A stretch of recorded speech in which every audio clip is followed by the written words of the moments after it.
आज के इस वीडियो में बात करेंगे AECC कम्युनिकेशन इंग्लिश की। और आज बात करेंगे यूनिट 5 के पार्ट 4 के बारे में। देखिए, लास्ट पार्ट है ये यूनिट 5 का। इसके बाद आपकी यूनिट 5 कंप्लीट हो जाएगी और यूनिट 5 कंप्लीट होने के बाद आपका जो पूरा सिलेबस है AECC इंग्लिश कम्युनिकेशन का वो कंप्लीट हो जाएगा। पार्ट 4 की बात करें तो आज पार्ट 4 का टॉपिक है रिपोर्ट राइटिंग। रिपोर्ट राइटिंग क्या होता है और किस प्रकार से रिपोर्ट राइटिंग को लिखना चाहिए और कितने प्रकार के रिपोर्ट होते हैं, इसको हम डिस्कस करेंगे इस वीडियो के अंदर। सिलेबस देख लेते हैं एक बार। टोटल 5 यूनिट है AECC इंग्लिश कम्युनिकेशन की। 5 यूनिट हम डिटेल से पढ़ चुके हैं, ठीक है। आज 5वीं यूनिट जो हमारी राइटिंग स्किल्स है उसका पार्ट 4 कर रहे हैं। पार्ट 4 कंप्लीट होने के बाद आपका सिलेबस जो है वो कंप्लीट हो जाता है AECC इंग्लिश कम्युनिकेशन का। जिन बच्चों ने इसके पहले के भाग नहीं देखे हैं, पहले के पार्ट नहीं देखे हैं, वो जाकर चैनल की प्लेलिस्ट चेक कीजिए। प्लेलिस्ट में आपको मिलेगा AECC इंग्लिश कम्युनिकेशन के नाम से। वहाँ पर आप सभी वीडियो को डिटेल से देख सकते हैं और अच्छे से अपना कंसेप्ट जो है वो क्लियर कर सकते हैं। तो आज आपका जो सिलेबस है वो AECC कम्युनिकेशन का कंप्लीट हो जाता है। आपकी बुक जो है वो पूरी कंप्लीट हो जाती है।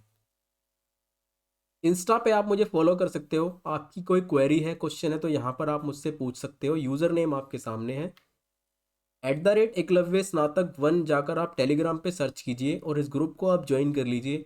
यहाँ पर आपको वीडियो में जो पढ़ाया जाता है उसकी PDF मिल जाती है और वीडियो की नोटिफिकेशन जिन बच्चों को नहीं आती है वो भी यहाँ से जाके वीडियो को देख सकते हैं।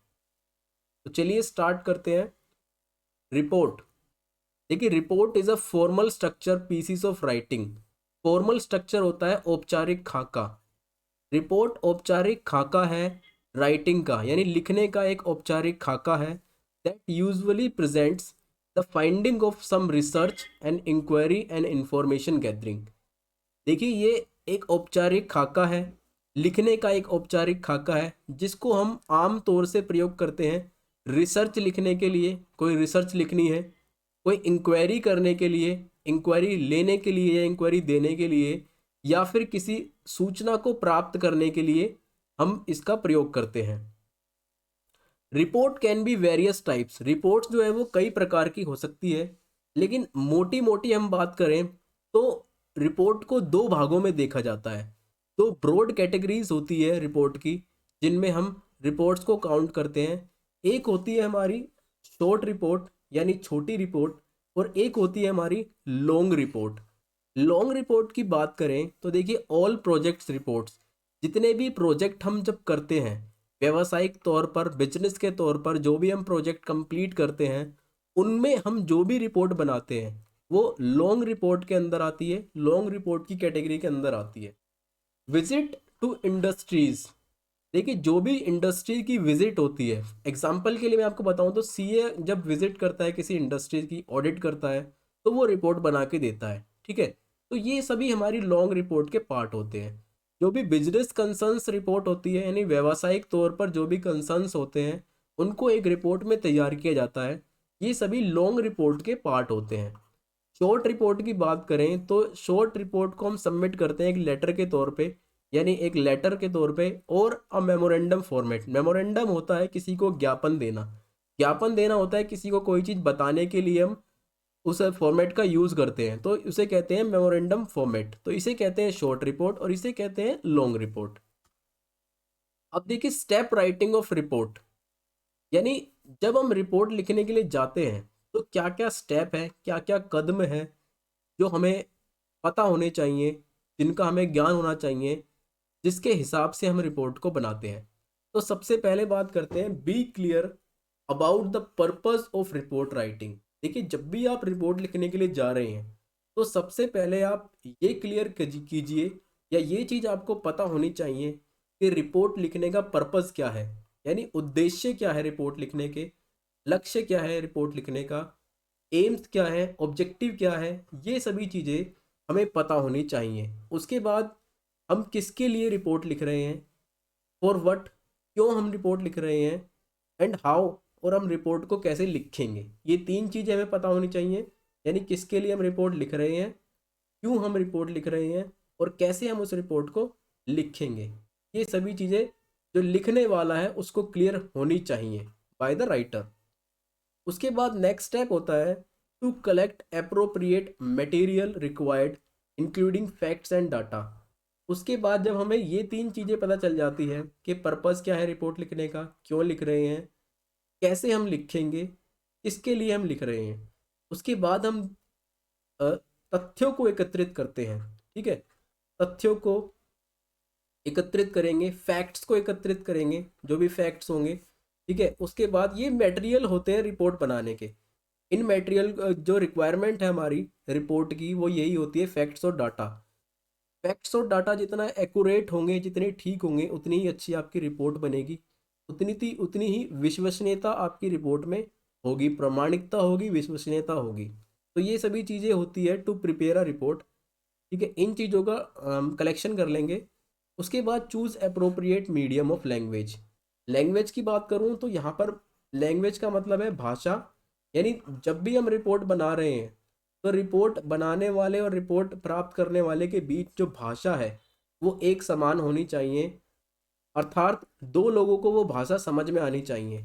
ये ना हो कि आपने इस ऐसी भाषा में रिपोर्ट बना दी जो रिपोर्ट प्राप्त करता है उसको रिपोर्ट समझ नहीं आ रही है। तो अप्रोप्रिएट यानी ठीक लैंग्वेज का हम यूज़ करेंगे।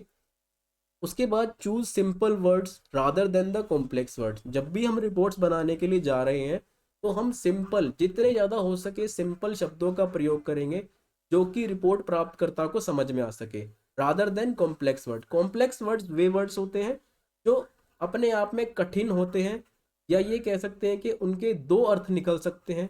ऐसे शब्दों का हमें बिल्कुल प्रयोग नहीं करना चाहिए रिपोर्ट्स लिखने के दौरान। उसके बाद देखिए प्रॉपर हेडिंग और सब हेडिंग्स का यूज़ करेंगे। यानी जो हेडिंग्स हम यूज़ कर रहे हैं वो ठीक होनी चाहिए, सब हेडिंग्स हमारी ठीक होनी चाहिए। और सब हेडिंग्स के अंदर हमें सिंपल, शॉर्ट और सिंपल पैराग्राफ का यूज़ करना चाहिए। यानी जितना शॉर्ट और सिंपल पैराग्राफ हमारा होगा, जितने अच्छे शब्दों का हम प्रयोग करेंगे पैराग्राफ के अंदर, उतनी ज़्यादा रिपोर्ट अच्छे से समझ में आ सकेगी। उसके बाद है देखिए do not include anything irrelevant. Irrelevant होता है जो आपको विषय से भटकाता है। ठीक है, तो ऐसा कुछ ना हो जो आपकी रिपोर्ट के जो पॉइंट्स है वो इररेलीवेंट हो, या रिपोर्ट में जो आप बताना चाहते हो वो विषय से भटका रहा हो। तो ऐसा कुछ ना हो जो रिपोर्ट में लिखा गया हो। रिपोर्ट आपकी 20 स्पेसिफिक होनी चाहिए, यानी जिस सब्जेक्ट से रिलेटेड जिस चीज़ को आप बताना चाहते हो रिपोर्ट के अंदर वही होना चाहिए, कुछ अलग नहीं होना चाहिए। 20 स्पेसिफिक होता है, बिल्कुल एक्यूरेट आपकी रिपोर्ट होनी चाहिए। Language and grammar accuracy cannot be under estimated. यानी जो आप भाषा का प्रयोग कर रहे हैं और जो व्याकरण का आप प्रयोग कर रहे हैं, देखिए शब्दों के साथ, वाक्यों के साथ हम ग्रामर का यूज़ करते हैं, व्याकरण का यूज़ करते हैं। उन चीज़ों को भी अंडर एस्टिमेट यानी उन चीज़ों को अनदेखा नहीं कर सकते हैं। उन चीज़ों का प्रयोग हमें ठीक प्रकार से करना है। ऐसा ना हो कि आपने जो ग्रामर यूज़ की है, जो लैंग्वेज, जो सेंटेंस आपने यूज़ किए हैं वो गलत हो, वो ये कह सकते हो कि आगे पीछे शब्दों का प्रयोग ना हो। तो इन सभी चीज़ों का प्रयोग ठीक ठाक ठीक करना होगा। इनको अंडर एस्टिमेट नहीं कर सकते, इससे आपकी रिपोर्ट जो है वो ख़राब हो सकती है। तो इनका प्रयोग आपको ठीक करना है। और उसके बाद देखिए whole presentation again to check for errors for spelling and structure. और उसके बाद इन सभी चीज़ों के साथ साथ आप स्पेलिंग को चेक करेंगे, यानी जिन शब्दों को आपने लिखा है उनकी स्पेलिंग ठीक होनी चाहिए। स्ट्रक्चर जो आपने बनाया है, यानी जो खाका आपने बनाया है वो खाका बिल्कुल ठीक होना चाहिए। लाइनिंग को आप चेक करेंगे, अंडरलाइनिंग वर्ड्स को आप चेक करेंगे। तो इन सभी चीज़ों को आप अच्छे से चेक करेंगे। और लास्ट स्टेप आपका क्या है, रिवाइज करने का। पूरी रिपोर्ट को आप अच्छे से रिवाइज करेंगे, पूरे कंटेंट को आप अच्छे से पढ़ेंगे और सभी चीज़ों को देखेंगे। अगर कहीं एडिट करने की नौबत आती है तो आप उसको एडिट करके सुधार करेंगे उस रिपोर्ट के अंदर। उसके बाद ही आप उस रिपोर्ट को आप मेल करेंगे, या उस रिपोर्ट को आप फैक्स करेंगे। ठीक है, या उस रिपोर्ट को आप बाय हैंड देंगे। तो ये सभी चीज़ें आपको, ये लास्ट स्टेप होता है। ये सभी स्टेप आपको रिपोर्ट लिखते समय ध्यान में होने आपके चाहिए, आपको पता होना चाहिए। आप इन स्टेप के द्वारा ही एक अच्छी रिपोर्ट प्रस्तुत कर सकते हैं।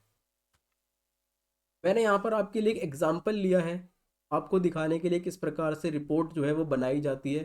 तो ये आप एग्जाम्पल देख सकते हैं। ये ये जो रिपोर्ट है ये बनाई गई है तान्या चौधरी के द्वारा। तन्मया चौधरी के द्वारा ये रिपोर्ट बनाई गई है। ये अकाउंट ऑफिसर है, इनके द्वारा ये रिपोर्ट बनाई गई है। और सब्जेक्ट देखिए इस रिपोर्ट का क्या है, submission of quarterly expenditure report. Quarterly होता है जब हम 3 महीने के 3 महीने के बाद उस कंपनी का रिपोर्ट तैयार करते हैं, ठीक है, उसे कहते हैं क्वार्टरली। एक्सपेंडिचर होता है खर्चा, यानी 3 महीने के दौरान क्या खर्चा हुआ है उस पर ये रिपोर्ट तैयार की गई है। आप देख सकते हैं डिटेल आपके सामने, ये किस प्रकार से हेडिंग और सब हेडिंग्स का यूज़ किया गया है, यहाँ पर आप पढ़ सकते हो। और ये देखिए ये होता है स्ट्रक्चर। स्ट्रक्चर होता है जैसे सीरियल नंबर का box, name of the head इसका box, amount spent in rates इसका बॉक्स, किस प्रकार से ग्रैंड टोटल है। तो ये सभी एक एक स्ट्रक्चर है। तो इस स्ट्रक्चर को और किस तरीके से रिपोर्ट को लिखा है ये आप अच्छे से देख सकते हो, अच्छे से समझ सकते हो। ये आपके लिए एग्जाम्पल है। तो इस प्रकार से आप रिपोर्ट लिख सकते हो। यहाँ पर आपकी यूनिट 5 जो है वो कंप्लीट हो जाती है। और यूनिट 5 कंप्लीट होने के साथ साथ आपका जो सिलेबस है वो पूरा कंप्लीट हो जाता है AECC इंग्लिश कम्युनिकेशन का। तो आप इसको ध्यान से पढ़िए। मिलते हैं नेक्स्ट सब्जेक्ट में नेक्स्ट वीडियो के साथ। तब तक के लिए चैनल को सब्सक्राइब कीजिए, वीडियो को लाइक कीजिए, बेल आइकन को दबाना ना भूले। जय हिंद, जय भारत, धन्यवाद।